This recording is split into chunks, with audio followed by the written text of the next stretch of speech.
Welcome back to another episode of How to Train, tips and tricks for your gym workouts. I'm Barry Stephen, an experienced PT and gym owner, and in this series we'll be diving deep into the world of fitness, sharing insights and providing valuable tips to help you elevate your gym game. Whether just starting your fitness journey or a seasoned gym goer looking to take your workouts to the next level, this vlog is for you. Join me as we explore various training methods, movement variations, and lifting techniques that will not only improve your strength and performance, but also help you make the most of your time in the gym. Throughout this series, I'll be sharing my own workouts, demonstrating proper form and technique, and providing on-point guidance on how to execute exercises effectively. So get ready to break a sweat, challenge yourself, and unlock your full potential, as this vlog is here to support and guide you every step of the way.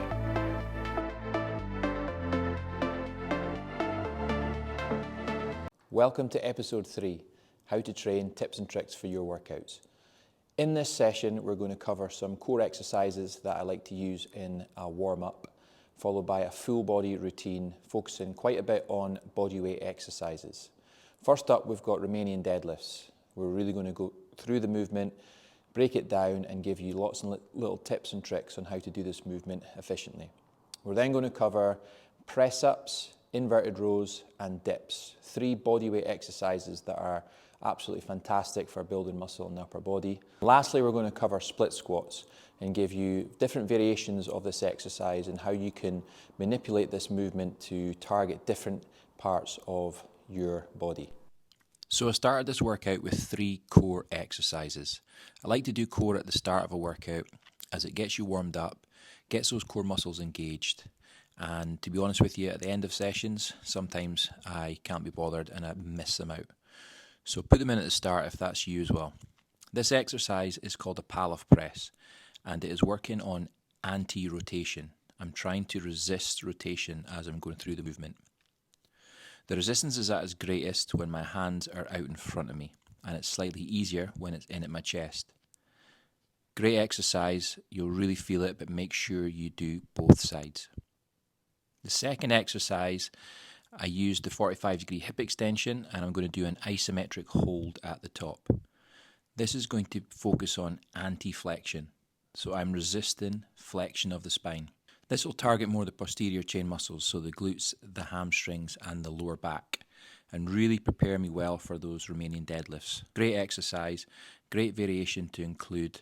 I really like the 45-degree extension as a movement anyway, but try this one before a session just to get all those muscles engaged and warmed up.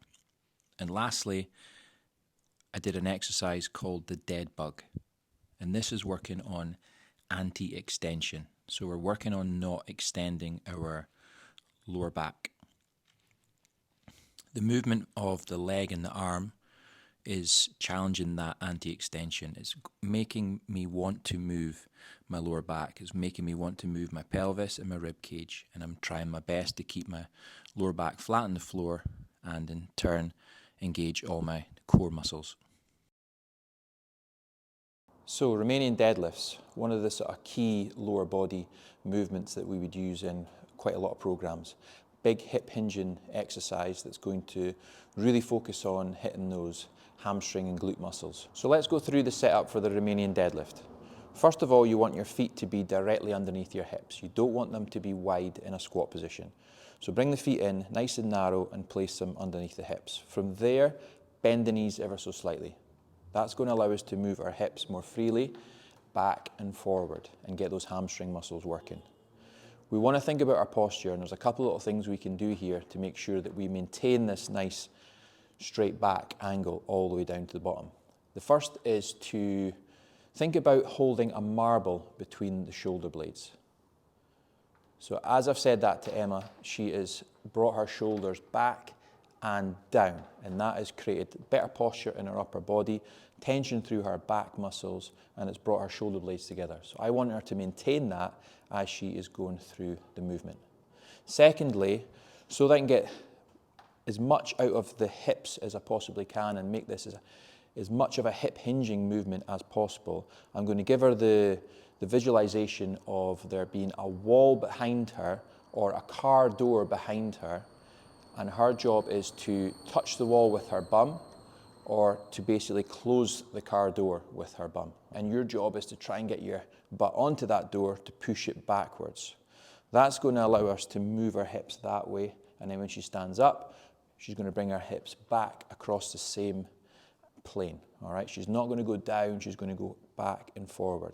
And the third thing is, if I'm standing over here in front of you, as you're going through that movement, I want to be able to read all that right in there when you hit the bottom, okay? So if you go through the movement, Emma, and you get to the bottom position there, I can still see the logo that's on her shirt. And stand up. If she loses that marble and her shoulders come forward, then she creates a little bit of a round in her upper back, and her shoulders pop forward, her head pops forward. As she gets to the bottom there, I can no longer see that logo. So make sure I can see that all the way to the bottom.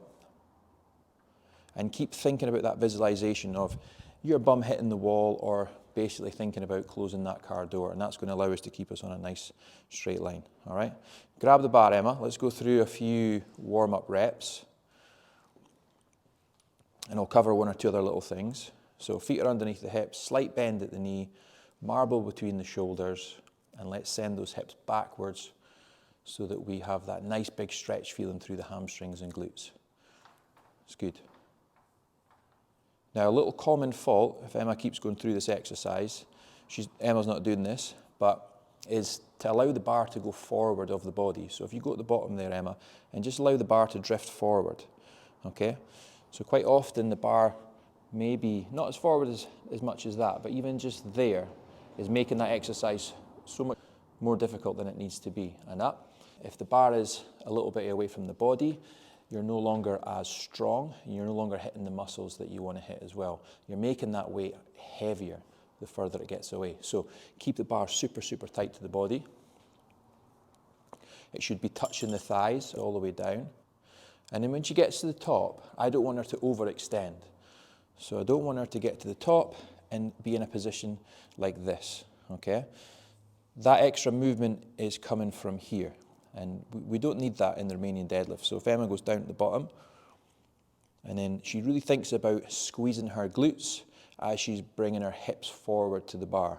So when she finishes, she's in a nice straight line, and she's got lots of tension through her glute muscles. The reason the bar might be ahead of the body and there might be a gap between your shins and the bar when you get to the bottom of the repetition is because you've started the movement with the bar instead of the hips.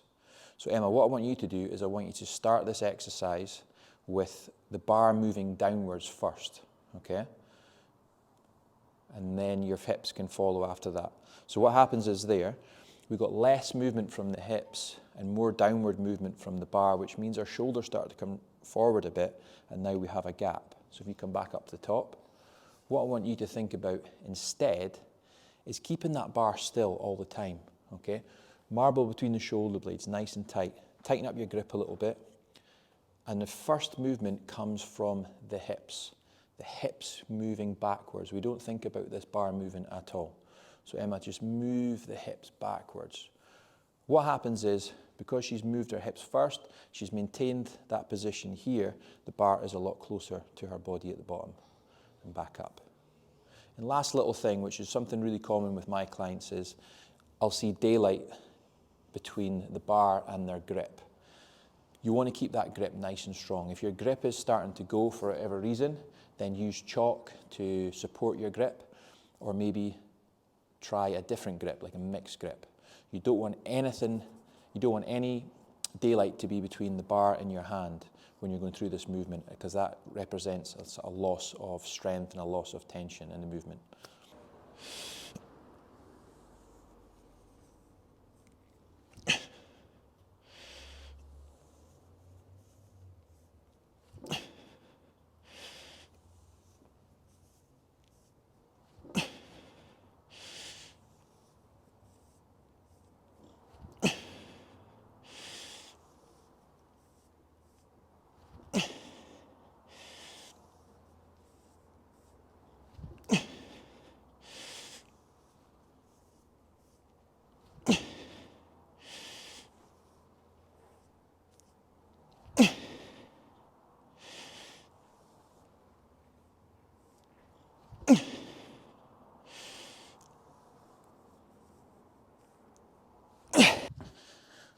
So we're now going to do press ups, and we're going to add a bit of resistance to those press ups as well.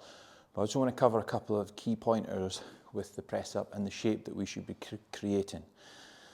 Big one is the head and the hands should represent a triangle. Quite commonly, people might set up in a position where the triangle is facing the other way. So the hands are the bottom of the triangle and the head is the top, but it's pointing that direction instead of that direction.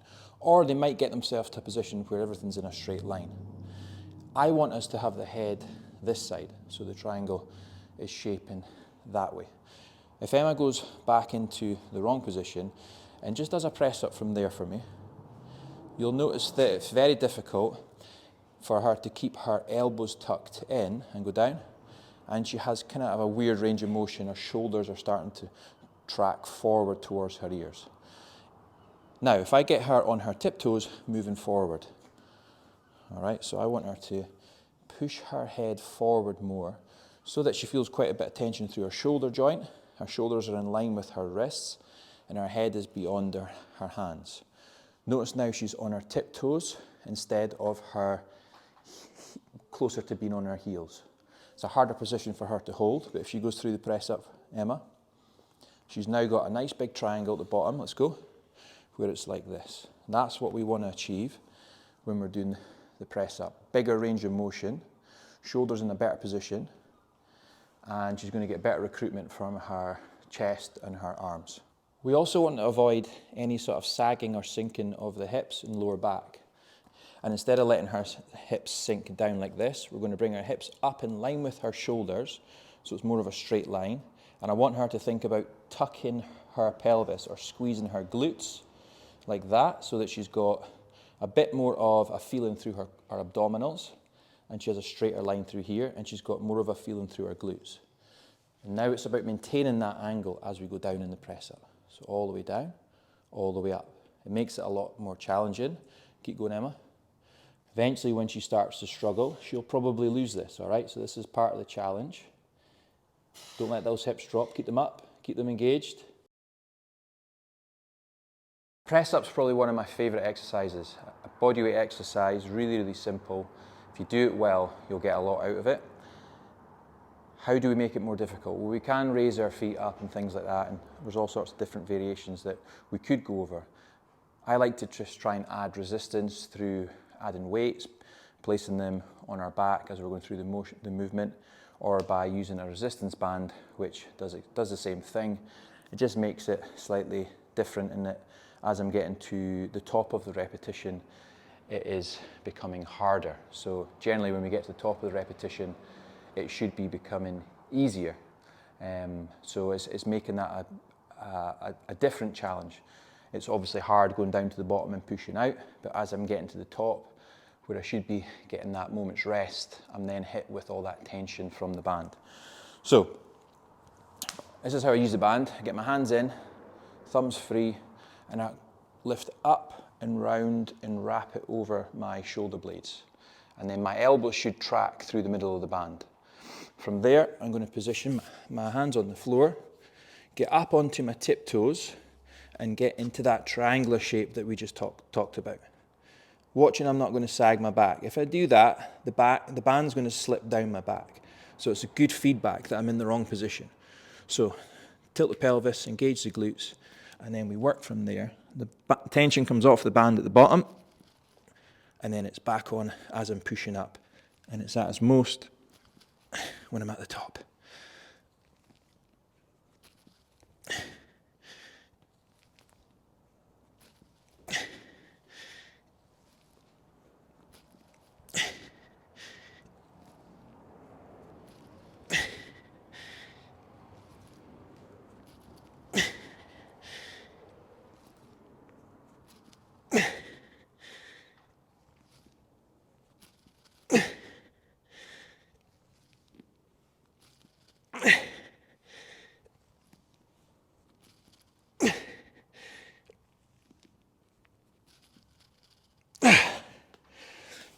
Ah, 12 reps, not bad. Next up, we're going to do inverted rows. It's almost like the opposite from a press up. and it's a great exercise for targeting all your back musculature. Similar to the movement of a seated row, and is working a lot of the same muscles as a pull-up, but slightly easier to do. That said, it's not an easy exercise by any stretch. So, bodyweight movement. How do I set up for it? Well, roughly, I find if you roughly set up the bar more or less with your hip height, or just slightly under, okay, so my hip's about here, you're going to be in a position where you start at a slight decline and you finish at a slight incline. And it's just a good setup position where you're not going to touch the floor, you're going to get good range of motion, and it's going to be quite challenging to get that finish position with your chest on the bar. You want to be in a similar shape to the press up in terms of the triangle. So at the top, my head has got to be the top of the triangle, and my hands, which are on the bar, are the bottom. I'm going to do a variation where I'm in a bridge as well, so I'm actually going to get quite a lot of recruitment from my posterior chain, my glutes and my hamstrings, but you can do this with your feet out straight or up on a bench as well. This is just a nice easy way to get into this exercise, and it's tough enough as it is. So I'll come underneath the bar.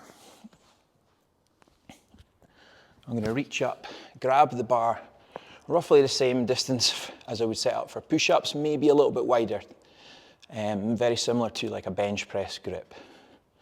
Then from there, I'm going to bring my feet in and drive my hips up nice and high so that I've got good recruitment through my glutes. And then from there, thinking about taking my shoulders back and down, I'm going to drive my elbows to the floor and my chest to the bar. All the time, not letting my hips drop.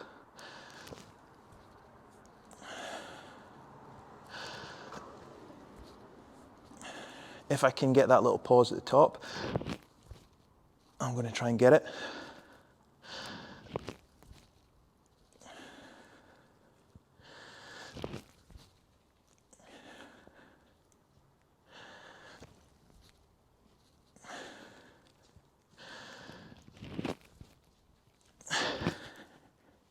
And there we got it. Really good exercise for hitting the back. But it's also going to build up your grip resistance as well. It's going to be quite challenging on the grip and the forearms, and that's probably going to be the thing that goes first as you're going through your sets with this exercise. But that said, it's a good way to expose yourself to exercises that target the forearms, target the grip muscles, and just get you better at gripping the bar or gripping weights and that sort of stuff. So really good exercise. Set up well for it. Make sure your hips stay up. Don't let them sink. Engage those glutes throughout, and then drive your chest to the bar, thinking about that long neck, that triangle, and powering those elbows down towards the floor. For dips, I'm going to give you a few different options, and I'm going to give you a couple of beginner variations of dips to allow more people to work through this movement and hopefully build up to doing full dips and weighted dips, which is an excellent exercise for helping you build upper body strength and size, particularly in your triceps, your chest muscles. We would generally use this exercise to target the triceps and the chest. This is what I would consider a good example of how a dip should be performed. The knees should be positioned slightly forward of the hips. The neck should remain long at all times, and the movement should be controlled throughout. As you can see, the depth is good. The shoulder is below the elbow at the bottom of the rep, and the arm is straight at the top of the rep. Here the depth is good, but the position at the top of the rep isn't good. The shoulders are shrugged into the ears, and there is no engagement of those muscles at the top. This is another example of poor form where the hips are swinging forward, the range of motion is less, and there's a lot of strain going through the lower back and not so much through the arms. This is a regression from full dips where the technique remains exactly the same. The neck is long, the depth is good, but you're using a band to assist you throughout the movement. This is a further regression down onto the floor using the parallettes. Again, the movement looks almost identical, but the toes are now on the floor, so the resistance is less, and it gives you a chance to really learn the correct movement pattern. This is a further regression where you bring the feet in and underneath your body, where there's going to be less resistance going through the arms and the chest muscles. So it's really important when we're training our lower body and our upper body to do single limb exercises, so single leg exercises and also single arm exercises. So this exercise is a split squat, and it is going to train each leg individually. Great exercise to put into your program. It is like a progression from, let's say, a lunge. So if Emma, you do a reverse lunge, just back and forward. This could be a regression to this exercise. So maybe spend some time doing this movement first before you progress on to this one. And then a progression from this exercise would be the Bulgarian split squat, where we put our foot up onto a bench behind us. All right, so each progression is creating more resistance in the muscles that we're trying to work. So for this exercise, split squat, what I want Emma to do is set up with her feet underneath her hips, and she's also using this line in the floor here to her advantage. So that's going to be her midline. I never want her to be crossing that midline or there to be a bigger gap on the right hand side to the left hand side. Basically want her to keep the same distance both sides. So Emma, if you take your lunge back, just as you were doing a reverse lunge, and that is Emma in position for the start of this exercise. The most important teaching point I could give you guys is keep the heel pointing upwards towards the ceiling. All right, so really lift that heel up. You'll notice that you're more on the big toe and the ball of the foot, and that is your contact point in the back foot, but we're not letting that heel drop towards the floor. So drive the heel up towards the ceiling, okay? It's also going to have an effect on the hips. You're going to probably be a little bit more extended through the hips at the top. Then we're going to place roughly about 60% weight through the front foot and 40% through the back foot. So we're going to have a little bit more weight on this front foot. Emma, if you go through the movement now, and the aim is to tap the floor with your knee, to gently tap the floor with your knee every repetition, while maintaining that angle in the back foot, heel up, maintaining that angle at our hips, and good balance on the front foot. If you can do that, then start adding load. But if you can't get full range of motion, you can't get your knee to touch the floor, or you can't keep balance, then we regress it to body weight, or regress it, if you can't keep balance, to a reverse lunge. Now there's a couple of variations that we can use with this exercise. Emma, if you go back into position, if I get Emma to keep a pretty upright position, more or less a straight line from our shoulder to our hip, or our head or shoulder or hip, and she goes through the exercise, that's going to create a little bit more tension and focus on the quadriceps, okay? If she hinges forward a bit more to an angle like that and maintains that angle as she goes through, there's going to be a bit more focus now on the glutes and hamstrings on the front leg. So the emphasis has changed slightly. We've put more tension on the muscles in the back of the leg and took a little bit off the front. So depending on what you want to target, you could use either of these two angles. So how do we load this exercise? Well, generally I like to load it with one dumbbell, and you can do this one of two different ways. So Emma, if you go back into position, and we'll choose a slightly forward angle, and then from there we're going to go through the movement, but we're going to have the weight on the outside of the front leg. So you can load this exercise with this arm, same leg, which means it'll be on the outside of the leg, or you could load it on the opposite side through the other arm, which will be on the other side, on the inside of the front leg, and on the opposite arm. So if you bring it back around here, Emma, when we load it on this side, we're going to get a little bit more emphasis on the abductors and the glutes. So if you go back down, there's going to be a little bit more work happening round about here. And if we load it on the other side, it'll be a little bit more balanced, but there might be a little bit more focus and recruitment of the adductors. So we can load them in different ways, we can position our body in different ways. Great exercise, lots of different variations to choose between. Perfect exercise for a program that involves squats, deadlifts, just to give it a bit more balance. So yeah, give it a go. Let me know if you thought any of these variations were helpful. Hopefully you enjoyed this episode. Thanks so much for tuning in. Don't forget to hit that subscribe button and turn on notifications so you never miss an episode. If you like this content, please let me know. Comment below so I can continue to make more videos and help more people.